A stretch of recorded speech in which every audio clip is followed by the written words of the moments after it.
Hoy vamos a meternos de lleno en una historia fascinante sobre poder, dinero y el control de uno de los destinos más icónicos del planeta. Una historia que convirtió un simple viaje en tren en un caso de estudio sobre cómo funcionan y cómo se abusa de los monopolios. La pregunta clave es esa, ¿no? ¿Cómo es que el único tren para llegar a Machu Picchu termina en medio de una tremenda batalla legal sobre competencia? Bueno, para entenderlo hay que retroceder un poquito en el tiempo.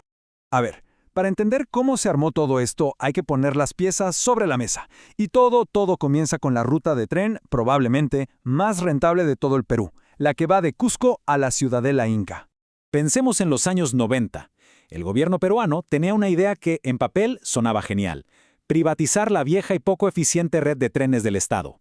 La promesa era clara: que el sector privado trajera modernidad, mejores servicios, precios justos y, sobre todo, competencia. La competencia, se suponía, iba a ser el motor de todo. Pero, y aquí es donde la historia da un giro total, el problema no fue la idea de privatizar. Para nada. El problema fue cómo se hizo. Porque el diseño, en lugar de abrir la cancha a muchos jugadores, lo que hizo fue crear un solo gigante con un poder descomunal. A ver, veamos esto paso a paso, porque aquí está el truco. Primero, el Estado le da a una sola empresa, FETRANS, el paquete completo, las vías y también toditos los trenes. Segundo, el contrato dice que FETRANS tiene que crear un operador para que maneje esos trenes.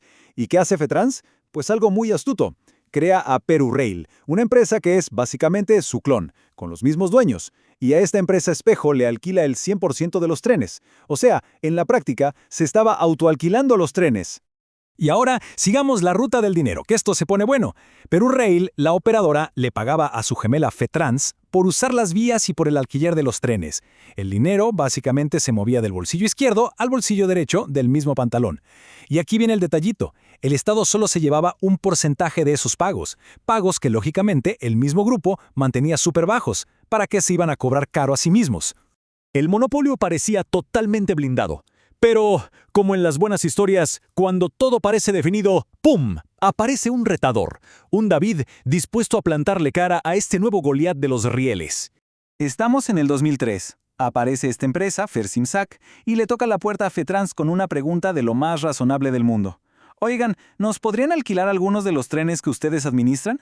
Trenes que, no lo olvidemos, eran propiedad del Estado peruano, no de ellos. La respuesta de FETRANS fue un no rotundo, y es justamente esa negativa la que nos abre la puerta al corazón legal del caso, donde aparecen dos conceptos que son clave en temas de competencia. El primer concepto es posición de dominio. ¿Qué es eso en español simple? Es ser el dueño de la pelota, la cancha y el arco. Tienes tanto poder que puedes hacer lo que quieres sin que te importe mucho lo que hagan los demás. La analogía de la gasolinera es perfecta.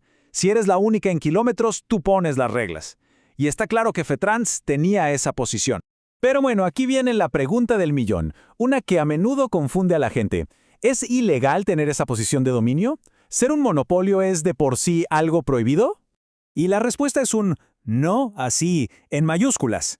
La ley no castiga a una empresa por ser exitosa, por ser la mejor, la más innovadora, o simplemente por ganarle a la competencia limpiamente. De hecho, ese es el objetivo de un mercado que funciona. Aquí está el verdadero punto. Lo que es ilegal no es tener el poder, es abusar de ese poder. El abuso de posición de dominio es cuando usas tu fuerza no para ser mejor, sino para impedir que otros siquiera puedan competir. Es usar tu tamaño para ponerle candados a la puerta de entrada. Y aquí es donde vemos la gran contradicción. Miren, el contrato que FETRANS firmó con el Estado decía, con todas sus letras, que tenía que tratar a todos los operadores por igual, con equidad. ¿Pero qué hizo en la práctica? Justo lo contrario. Le entregó el 100% de los trenes a su empresa hermana y luego dijo, uy, lo siento, ya está todo ocupado. Como era de esperarse, este conflicto terminó en la mesa del árbitro, la Autoridad de Competencia de Perú, el Indecopi, y ellos tenían la tarea de decidir si este bloqueo era una jugada de negocios válida o derechamente un abuso ilegal. Y la decisión final del tribunal fue demoledora. Dijeron algo fundamental. Una empresa no puede esconderse detrás de un contrato, y menos uno firmado consigo misma, para justificar el bloqueo a la competencia. Ese contrato, concluyeron, era simplemente un pretexto, una excusa. Y claro, no se quedó solo en una declaración, hubo consecuencias reales. A FETRANS le cayó una multa de casi 166 UITs. Pero más importante todavía, se le ordenó terminar con esa negativa injustificada y empezar a negociar el alquiler de los trenes. Bien, más allá de la multa, ¿por qué es tan importante este caso? ¿Qué es lo que realmente nos enseña sobre los beneficios de tener mercados abiertos y donde se compita de verdad? Pongámoslo así, con dos escenarios. Escenario 1, el monopolio. El grupo se alquila los trenes a sí mismo a un precio de amigos, bajísimo. El Estado recibe la mitad de casi nada. Ahora, escenario 2, con competencia. Varias empresas quieren alquilar esos trenes, así que pujan por ellos. El precio del alquiler sube a su valor real de mercado, y el Estado, claro, se lleva la mitad de una torta mucho pero mucho más grande. Al final los beneficios son evidentes. Para la gente que viaja, competencia significa la posibilidad de tener mejores precios y un mejor servicio.